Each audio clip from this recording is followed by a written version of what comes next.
48 ದಿವಸಗಳ ಕಾಲ ವ್ರತಾಚರಣೆಯಲ್ಲಿ ಇರಬೇಕು. ವ್ರತ ಯಾವ ರೀತಿಯಲ್ಲಿ ಮಾಡಬೇಕು? ಬೆಳಿಗ್ಗೆ ಸಾಯಂಕಾಲ 2 ಹೊತ್ತು ತಣ್ಣೀರಿನಿಂದಲೇ ಸ್ನಾನ ಮಾಡಬೇಕು. ಫಲಹಾರ ಮಾಡಬೇಕು. ಮಧ್ಯಾಹ್ನ 1 ಹೊತ್ತು ಊಟ ಮಾಡಬೇಕು. ಮತ್ತೆ ಕಪ್ಪು ವಸನವನ್ನ ಧರಿಸಲೇಬೇಕು. ಕಪ್ಪು ವಸನವನ್ನೇ ಯಾಕೆ ಧರಿಸಬೇಕು ದೇವರಿಗೆ? ಕಪ್ಪು ಎನ್ನುವುದು ಶಾಂತಿಯ ಸಂಕೇತ. ನನ್ನ ಸಾನ್ನಿಧ್ಯಕ್ಕೆ ಬರುವಂತ ಸಂದರ್ಭದಲ್ಲಿ ಕಾಡು ಮೇಡುಗಳನ್ನ ಅಲೆದು ಬರಬೇಕು. ಅಲ್ಲಿಗೆ ಬರುವಂತ ಸಂದರ್ಭದಲ್ಲಿ ದುಷ್ಟ ಪ್ರಾಣಿಗಳು ಅವರ ಮೇಲೆ ಎರಗಬಾರದು.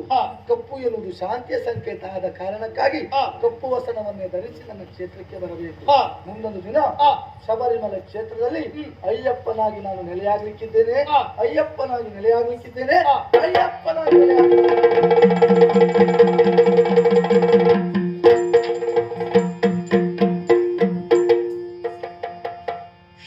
ಶರಣಮಯ್ಯಪ್ಪ ಸ್ವಾಮಿ ಶರಣಮಯ್ಯಪ್ಪ ಶರಣಮಯ್ಯಪ್ಪ ಸ್ವಾಮಿ ಶರಣಮಯ್ಯಪ್ಪ ಹರಿವರಾಸನಂ ವಿಶ್ವಮೋಹನಂ ವಿದಧೀಶ್ವರಂ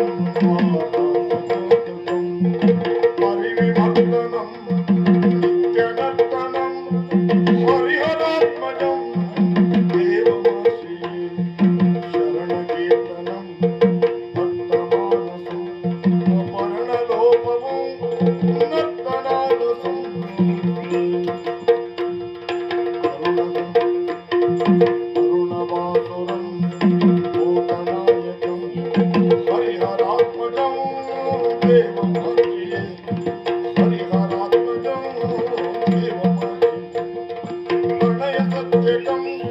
ಪ್ರಾಣನಾಯಕಂ ಪ್ರಣತತಕ್ಕಲೋ ಸುಪ್ರಭಾಷಿತಂ ಶರಣಮಯ್ಯಪ್ಪ ಸ್ವಾಮಿ ಶರಣಮಯ್ಯಪ್ಪ ಶರಣಮಯ್ಯಪ್ಪ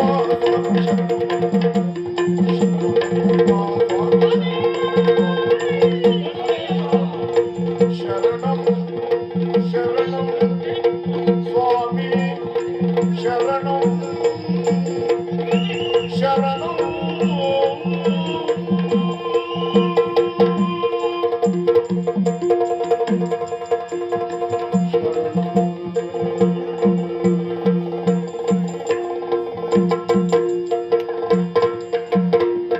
ಮಂಗಲ ಹರಿಹರ ತನಯ ಮಣಿಗಳೇ